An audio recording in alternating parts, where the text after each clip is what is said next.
There are places in this world where silence isn't just an absence of sound, but a heavy blanket covering something deeply unsettling. High in the remote peaks of Nagano, Japan, nestled deep within the forgotten valleys, we find such a place. This region, known for its pristine beauty and quiet tradition, also harbors secrets whispered only in the deepest night.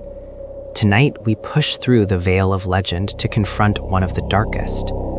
This is not just an abandoned building. This is a vessel for tragedy, a place where the innocence of youth was violently interrupted, leaving behind a scar on the landscape and a ghost story that refuses to dissipate. We seek the truth about the school that officially closed due to low enrollment, but which locals know was truly shuttered because of what happened inside its walls. Our journey has taken us hours from the nearest sign of modern life, the air growing colder, heavier with every mile we leave the paved road behind. The path leading here is barely visible now, reclaimed by nature, suggesting the deliberate isolation of this location. And then, through the skeletal branches of winter trees, we see it, the structure of the school, imposing and defiant in its decay. It looks like a relic from another time, its wooden frame bowed, its windows like vacant, staring eyes. The energy here is palpable, a static dread clinging to the peeling paint and the brittle remnants of the playground equipment. The rusty swing set stands frozen, a grim monument to laughter that ceased abruptly, a silence far louder than any noise could ever be. Built nearly a century ago, this school was once the vibrant heart of the surrounding small village. Imagine the hopeful sounds, children's feet thundering down the hallways, the chime of the lunch bell, the proud display of student artwork. It was designed to foster dreams. But the facade of community eventually cracked. Official records state its closure occurred in 1983 due to depopulation, a clean, logical explanation easily accepted by outsiders. But the local narrative tells a different, much grimmer tale. They speak of a period preceding the closure, a palpable shift in mood, where cheerful energy was replaced by an inescapable anxiety.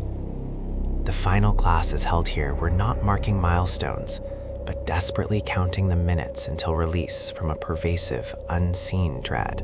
The year 1983 is the official end date, but the true tragedy occurred just months prior. While the full details remain deliberately obscured by official channels and fearful neighbors, the core of the story revolves around a single, unthinkable incident involving the youngest students. It wasn't a fire or a structural collapse. It was a psychological trauma that fundamentally shattered the trust required to run an institution for children. The rumors range from unexplained disappearances on school grounds, children vanishing during recess without a trace, to a horrific accident that was mishandled and then aggressively covered up by local authorities, hoping to preserve the town's reputation. Whatever the specific event, its impact was terminal, sucking the light and life out of this structure permanently, causing parents to immediately withdraw their children, forcing a swift, silent closure. Now we cross the threshold. The air inside is still, cold, and thick with the scent of damp wood and forgotten time. Dust motes dance in the faint shafts of light piercing the broken windows, illuminating what feels like a perfectly preserved moment in time, a terrible time capsule. The entrance hall, once a bustling nexus of activity, is silent, save for the creak of the floorboards beneath our cautious steps. Notice the display case, still holding trophies and faded announcements, a defiant echo of pride that has long since withered. Everything is draped in a fine, unsettling layer of dust, suggesting that no living soul has tended to this place since the day the last student locker was emptied, not quite completely. We move deeper into the corridors, each classroom door leading into a chamber of ghosts. The second grade classroom is particularly disturbing. Chalk still rests on the ledge of the blackboard, half-written lessons abandoned mid-sentence. Desks are arranged in neat rows, as if awaiting students who will never arrive. On one desk, An open workbook reveals a child's careful yet flawed penmanship. It's here that the tragedy feels most immediate. The preservation of these mundane objects creates an unbearable tension, forcing you to acknowledge the lives that were being lived right up into the moment everything stopped. It's the abruptness, the sheer finality of the abandonment that chills you to the bone. They didn't pack up, they fled. The weight of the silence here presses down, distorting sound. Even the simple echo of our footsteps seems out of place, a vulgar intrusion. We arrive at the art room, the colors on the walls now faded to sickly pastels, but on one large corkboard, pinned high, is a collage of children's drawings. Most are cheerful, depicting suns and smiling figures, but one, rendered in heavy black crayon, stands out. It's crude, abstract, depicting a sprawling, dark figure and what looks unmistakably like a panicked, distorted face. Did this drawing predate the tragedy, or was it a child's direct, terrifying record of the moments leading up to the school's demise? This raw, unfiltered fear, preserved on construction paper, is more potent than any formal historical document. The legends often center around a specific location within the school grounds, a place designated as the site of the most harrowing incident. For this school, it's the old music room, located deep in the basement, adjacent to the boiler room, a space rarely used, known for its poor light and damp air. Locals claim that on certain nights, the faint, distorted sound of a piano playing a simple, repetitive child's tune can be heard echoing through the empty valley. This melody is not comforting. It is mournful and slightly off-key, the sonic signature of the tragedy imprinted on the very foundation of the building. Entering that basement feels like descending into the true heart of the school's dread, where sunlight never penetrates and only the cold, hard memories persist. The local villagers, those who survived the shame and terror of the incident, rarely speak of the school, treating the entire surrounding area as cursed ground.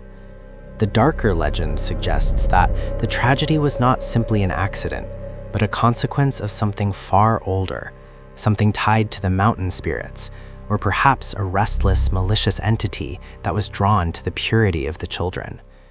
They believe the closure was less about enrollment numbers and more about containment, sealing away the place where an insidious force took root.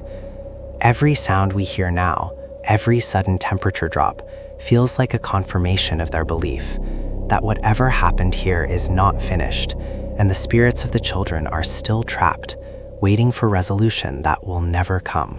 In the furthest corner of the music room, under a pile of discarded sheet music, we find something unsettling. A small, crudely made toy. It is a wooden kokeshi doll, but unlike the traditional cheerful designs, this one has its eyes scratched out, replaced with two small, dark holes that seem to stare into the void. This isn't just an abandoned relic. It feels deliberate, a marker. As we film the object, the air suddenly drops several degrees, and the low hum of the environment changes pitch, becoming a strained, almost animal sound. The sense of being watched, once subtle, is now overwhelming. This school doesn't just hold history, it actively resists outsiders, warning us that we are treading too close to the truth that they fought so desperately to bury. Leaving the confines of the building offers no immediate relief. The weight of the tragedy follows us, clinging to the damp air and the fading light of the valley. As we step back onto the overgrown grounds, the school looks less like a structure and more like a tomb, a solid testament to the pain it internalized. The Japanese proverb says, "The nail that sticks out gets hammered down," and perhaps this school and the painful truth it holds was hammered down and buried by the community, determined to keep their shame private. But abandonment is never silent. The secrets fester and echo, ensuring that places like this never truly disappear. They merely transition into another state, a permanent monument to loss, guarded by the shadows of unanswered questions. The elementary school of Nagano remains closed, a silent testament to a truth too painful to speak aloud. While the official history lists decline as its cause, Those who know better understand the terror that truly haunts these halls.